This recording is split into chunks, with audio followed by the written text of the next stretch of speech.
Hey guys, welcome back to my channel. I'm going to do something a little bit different for this video. I'm going to show you guys some of the games I played before making the decision to run Double Electric in Ultra League.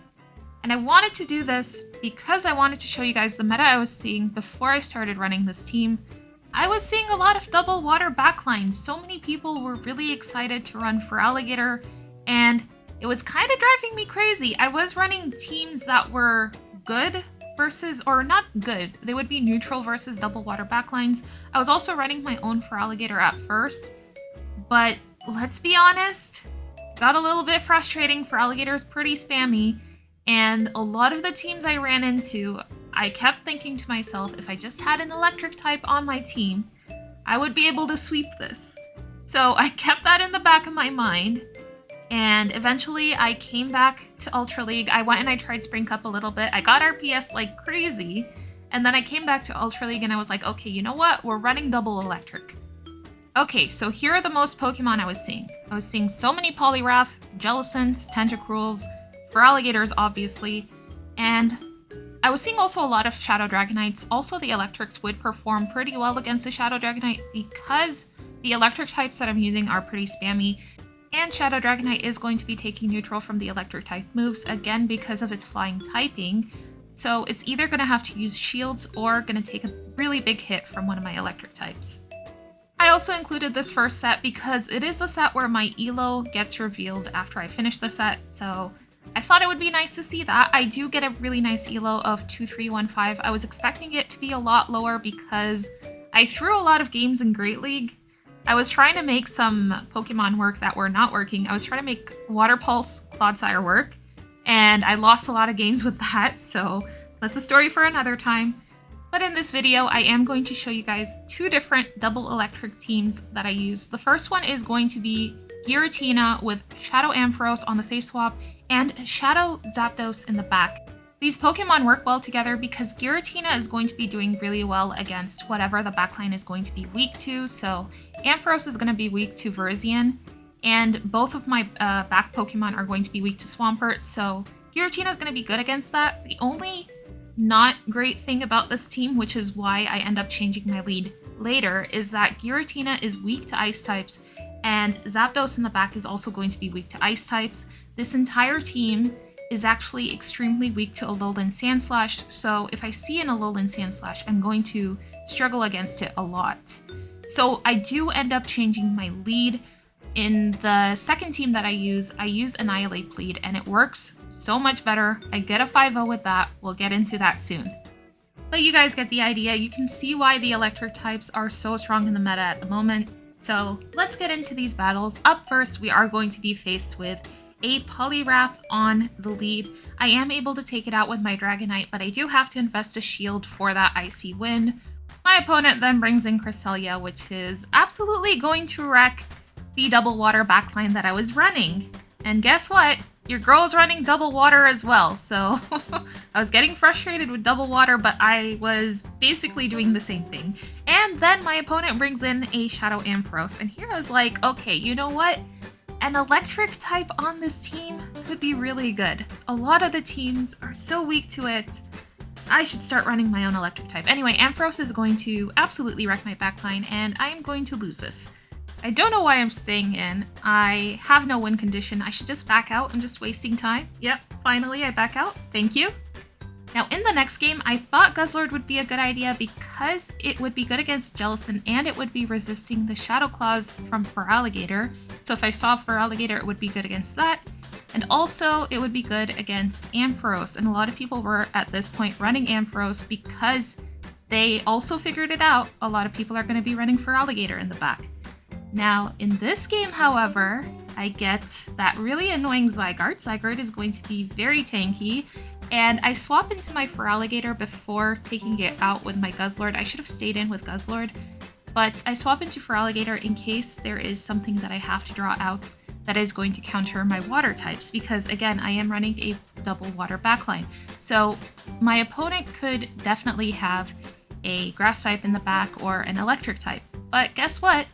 My opponent is going to be running a similar team formation to the one I am running, but instead of Feraligatr, they have Poliwrath, and instead of Guzzlord, they are going to have the very tanky Zygarde. Now, to be fair, I did play this kind of badly on my end, so if I had stayed in with Guzzlord on the lead and tried to take the Zygarde out, I would have had a lot better of a chance to win this game. And also, I should have stayed in with Guzzlord because Guzzlord will outpace to a super effective charged move than Zygarde, because Zygarde is going to be going for either Crunch, or if they have Outrage, it is going to take them 7 Dragon Tails to get to it.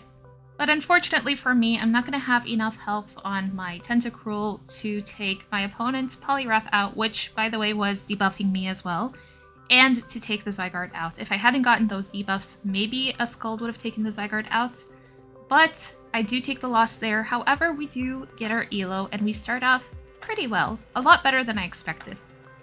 Now after this, I go and I play a couple of sets in Spring Cup, and I get RPS like crazy, and I hated Spring Cup. I do not want to touch this cup again. It was awful. So at this point, I decided, let's just go back to Ultra League and try our luck with that double electric backline that I had in mind. And Ultra League, after all, is my favorite format in all of GBL, so I should just stick to Ultra League, I guess. But I really wanted to try Spring Cup to see if I could maybe find some secret team that maybe no one knew about, but I tried a bunch of teams and it just wasn't working out for me. So now we're going to run Giratina, Shadow Ampharos, and Shadow Zapdos, and my goodness, did we have fun with these electric types. Up first, we are going to get a Shadow Zapdos lead, which is actually going to be very good for me. Giratina is going to be resisting the electric type moves from Zapdos. However, it has to watch out for Drill Peck. But guess what my opponent has in the back? And oh boy, did the algorithm pick this one out for me. I have not seen a Galarian Stunfisk in Ultra League in so long because of how many water types and fighters are being run in Ultra League. A lot of people have kind of stopped running this. But thank goodness my opponent swaps it into my Giratina. I did go ahead and shield the first Earthquake just so that I could win this with Giratina because my backline cannot see this at all. My opponent then brings in a Feraligatr. I'm at least able to get the Dragon Claw off on the Feraligatr, but then I bring in my Shadow Zapdos into this Feraligatr because if you remember, my opponent led their own Shadow Zapdos, and Ampharos is absolutely going to be walling it. I'm just going to be going for Drill Pecks against this Feraligatr. But on the second one, my opponent is able to make a nice catch on the Drill Peck. However, I farm up to another Drill Peck and then I swap into Ampharos, knowing very well that Ampharos is going to be resisting all of Zapdos' moves. I am going to go ahead and farm it down with the Volt Switches and have a ton of energy for the Feraligatr. At this point, my opponent knows it's over. They no-shield the Thunder Punch, and we take that win. GG's to our opponent. Moving on to the next match, we are going to be met with a Shadow Dragonite on the lead. At least I am running Dragon Breath on my own Giratina. That way I have a chance up against this. I'm going to go straight for the Dragon Claw. However, I'm expecting to take a shield from my opponent. They swap immediately after throwing the Dragon Claw, which is good for me. They don't have any energy on their Dragonite, and they bring in a Feraligatr, so I bring in my Ampharos. I let the Hydro Cannon go. They are going to use their second shield on the Thunder Punch, and then I am going to bring in my Giratina, and here we see MP-Tai. I should have thrown the Dragon Claw a little bit ahead, but I make a mistake. It's okay. We're at least able to get the Feraligatr out of the way, and I was expecting a second water type in the back because that is the team formations that we were seeing. We're seeing a lot of Dragon with double water backlines. Unfortunately for me, my opponent is going to be giving me a taste of my own medicine. They are going to have their own Ampharos in the back, and Ampharos is absolutely going to be walling my Zapdos. My opponent has 2 moves stored up, so there is no point in me shielding this Brutal Swing, so unfortunately, I am going to be losing that game. Moving on to the next match. Oh boy, a big core breaker here. It is going to be a Shadow Alolan Ninetales. That is going to be terrible for Zapdos and for Giratina. I immediately swap into Ampharos and I just pray that my opponent is going to stay in this matchup. I'm just going to go straight for the Thunder Punches, and we managed to get both shields out of them. So if I let my Ampharos go here, but I don't let it go because I know that I can reach another Thunder Punch. However, they swap into their Lantern. They don't let me take them out with the Ampharos, so I'm just going to bring Giratina in here and I'm going to farm up as much energy as I can. That way I have some energy to throw at the Alolan Ninetales. I should be able to reach a Shadow Sneak on it, and I can easily take whatever this Lantern is going to throw. It is all going to be resisted, expecting my opponent to bring that Alolan Ninetales back in, and I go for a Shadow Sneak. Now, I realize that my opponent did not like the Ampharos, so I'm expecting my opponent to be weak to electric types in the back, saving my final shield for my Zapdos, and here I'm just going to farm up as much energy as I can before I take the Feraligatr out. That way I can have a move stored for this Alolan Ninetales, and they cannot throw a move against our Zapdos, so we are going to be able to take that match. GG's to our opponent. Moving on to the next game, we are going to be seeing a Giratina mirror match on the lead. They are running Shadow Claw and we are running Dragon Breath. Our opponent is going to be able to spam out the charge moves a lot faster than we can. However, we are going to be doing a lot more fast move damage. Now, as with all ABB teams, I do have to swap into one of my back Pokemon to draw out the counter, but it looks like my opponent is not going to like this Ampharos, so they go ahead and they shield their Giratina. I'm going to no shield here because I know I can live another Dragon Claw, and then I can reach another Brutal Swing. Now, this Brutal Swing should take the Giratina out, but my opponent decides to invest both shields. Now, they're fully loaded with energy, so I am going to bring Giratina in, and I'm just going to let Giratina go because they did not like that Ampharos. I have a feeling that with shields down, with my opponent's shields down, my Zapdos is absolutely going to eat in the back. Let's see what my opponent is going to have. They bring in a Feraligatr. I build up as much energy as I can before they can reach a Hydro Cannon, and then I throw the Thunderbolt. It one-shots, and then my opponent just quits. I am expecting them to have another water type in the back. GG's to our opponent. We are going to take that win, and that is going to give us a 3-2 in that set. Remember, I did play Spring Cup in the beginning, so we did get a loss there. Now we are going to be running the team with Annihilate lead. On the lead, we are going to be seeing a Greedent, and I'm so glad at this point that I swapped that Giratina out because Greedent would absolutely destroy Giratina. Annihilate is going to be very good against Greedent, so my opponent swaps into Tentacruel, and I bring in my Ampharos. I am able to land a Thunder Punch, and then I Volt Switch it down, and I have energy on it to throw at the Greedent. So I'm able to get a Thunder Punch worth of damage off on the Greedent, and then I bring Annihilate back in, which is going to be doing very good against it. The crunches are going to be neutral because of Annihilate's fighting typing. Now my opponent brings in their own Annihilate, and I build up to the Shadow Ball and bait with an Ice Punch so that I can get a shield out of the way, and then I bring in Zapdos. Of course, I'm going to shield whatever my opponent is going to throw at us. I still have 2 shields, so I should be good in this matchup. I can also outpace to these Drill Pecks. It is going to be 5-4-5 Thunder Shocks for the Drill Pecks, so Zapdos can spam these out really quickly. My opponent is just going to go ahead and top left because I still had a full health Annihilate in the back, and Greedent also was going to have to take a move from Zapdos, so GG's to our opponent. Moving on to the next match, we are going to see an amazing lead of Registeel into our Annihilate. Of course, I'm going to stay in this, and I'm going to go straight for that Shadow Ball before the Registeel can throw a Zap Cannon on us and debuff us. Now, my plan here is actually to soft lose this. I'm going to go ahead and let the first Zap Cannon go, and I will let the second one go as well. I am expecting my opponent, because they led Registeel, to have a fighting answer in the back. So I feel like Annihilate has done its part. I can now bring in Zapdos and go for a full farm down on the Registeel and have so much energy built up on it. My opponent is going to bring in a Nidoqueen, which is going to be a little bit tricky. However, because I have that massive energy lead, I'm going to be able to spam out these Drill Pecks against this Nidoqueen. 3 should be enough to take it out. I go ahead and I shield the first Poison Fang, and I reach a third Drill Peck.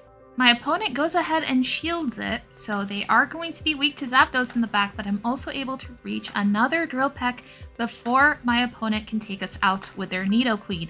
Now my opponent is going to have a flying type in the back. It is going to be Mandibuzz. Unfortunately, Mandibuzz is quite tanky, but it looks like 2 Thunder Punches are going to be more than enough to take this Mandibuzz out and give us that win.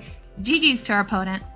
Now moving on to the next game, I slow it down because I get this really annoying glitch where my fast move, which is a 2-turn move, starts registering as a 3-turn move. Look at this, look how slow my counters are. This was really annoying, and it allowed my opponent to get so many wing attacks in on their Gliscor. I really needed to throw an Ice Punch and then swap out into my Zapdos. That way I can take a shield from them and Zapdos will have a better matchup up against this Gliscor. Gliscor, of course, is going to be core breaking this team, unfortunately, and they are running Night Slash, so that is going to be hitting for neutral, whereas if they were running Aerial Ace and Earthquake, then Zapdos would have been able to wall this. The Earthquake would still hurt, but at least I'm able to get the Drill Peck off. I then decide to just let Zapdos go, and I'm going to bring Ampharos in, and I'm going to farm this down completely. I remember that my opponent led Poliwrath, so Ampharos with energy should do pretty well in this game. Now let's see what my opponent decides to bring back in. They decide to bring in the Poliwrath. At this point, I have 2 Thunder Punches, so let's see if my opponent decides to shield one of them. They no-shield the first one, and then they let the second one go, and were able to take their Poliwrath out. They have a Skeleturge in the back. That's going to be tricky for me. I go for a Brutal Swing, and they no-shield it because they know that I can reach a Shadow Ball on my Annihilate. But that also means that they have put themselves in Ice Punch range, so I should be able to go for these Ice Punches against the Skeleturge, and it should be enough to take it out. I think I might need one more counter after this to take it out. Yep, we're able to take the Skeleturge out. We also had a shield left, so we were going to be okay in that match. GG's to our opponent. Moving on to the final game of the video. If you've made it this far, thank you guys so much. And it looks like we are going to see a really bad lead of Pidgeot. Now, I immediately swap into my Ampharos. However, my opponent also immediately swaps into their own Annihilate.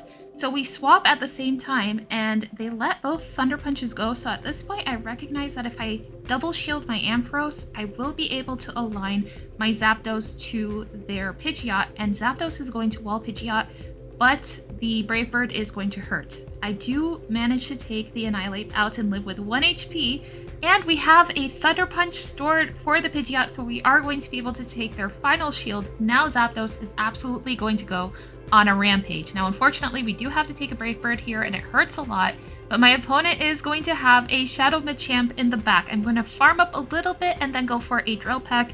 It one-shots the Machamp, and then we are going to one-shot the Pidgeot with a Thunderbolt. GG's to our opponent. That is going to give us a 5-0 in this set. Really fun games with this team. But that is going to bring us to the end of our video. Thank you guys so much for watching. If you guys like my content, please consider subscribing. Maybe leave a like. It helps me out so much. And I will see you guys in the next video. Bye bye!